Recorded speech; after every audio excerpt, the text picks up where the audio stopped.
प्रश्नावली 3.4 कक्षा 10 एनसीईआरटी गणित और प्रश्न नंबर 2 का चौथा प्रश्न हम देख रहे हैं।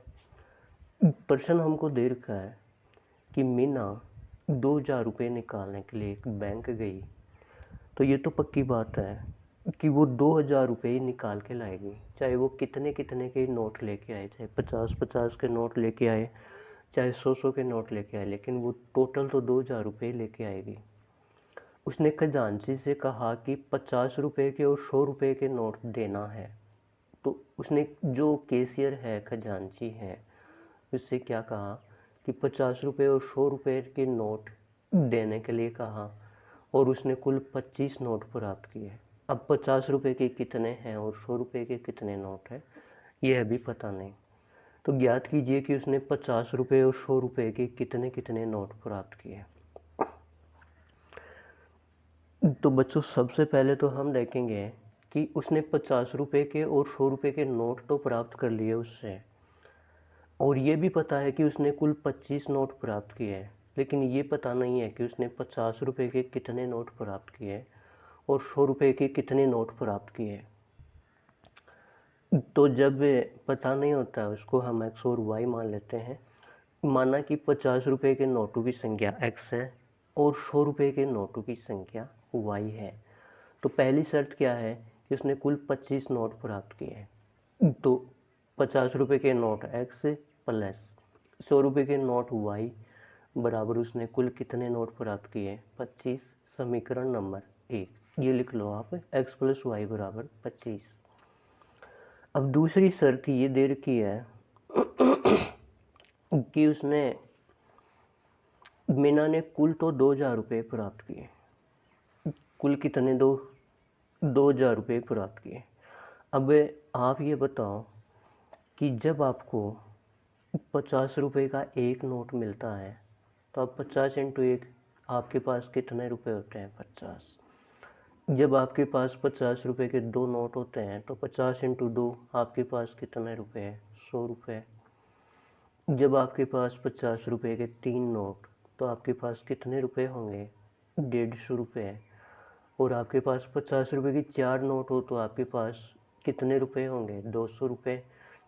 इसी प्रकार अगर आपके पास में 50 रुपये के x नोट हो तो आपके पास कितने रुपए होंगे, 50x रुपये होंगे।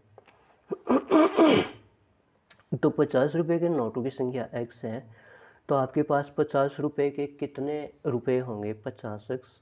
और 100 रुपये के कितने नोट हैं, y नोट हैं, तो 100 रुपये के आपके पास कितने रुपए होंगे, 100 y रुपये।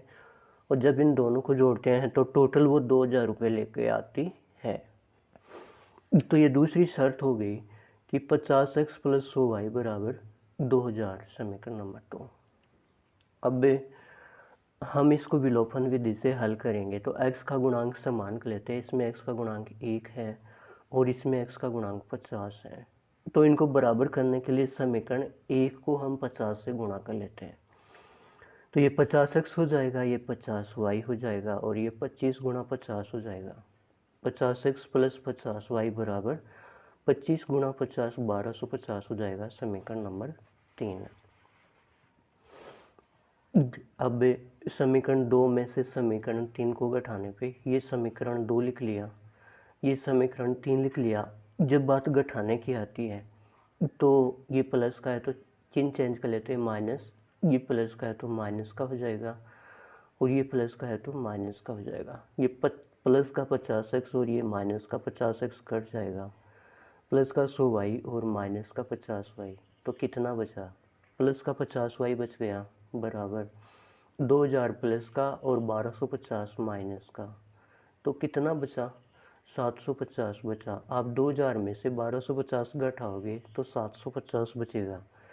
अब ये 50y के गुणा में है तो 750 के इधर आएगा तो भाग में आ जाएगा, y बराबर 750 बटे 50, 0 से 0 कट जाएगा और 75 में 5 का भाग दो तो y बराबर 15 आ जाएगा। y का मान आप समीकरण 1 में रख दो।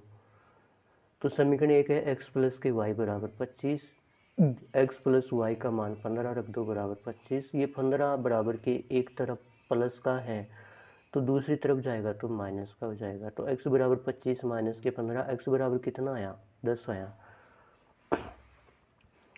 तो हमको पूछा है कि 50 रुपये के नोटों की संख्या बताओ, 100 रुपये के नोटों की संख्या बताओ। और हमने बताया था कि 50 रुपये के नोटों की संख्या x है और x का मान है 10। तो 50 रुपये के नोटों की संख्या 10 हो गई। 100 रुपये के नोटों की संख्या y है, तो y का मान है 15। तो 100 रुपये के नोटों की संख्या कितनी हो गई, 15। अतः 50 रुपये के नोटों की संख्या 10, 100 रुपये के नोटों की संख्या 15, और यही अपना उत्तर है। Thank you.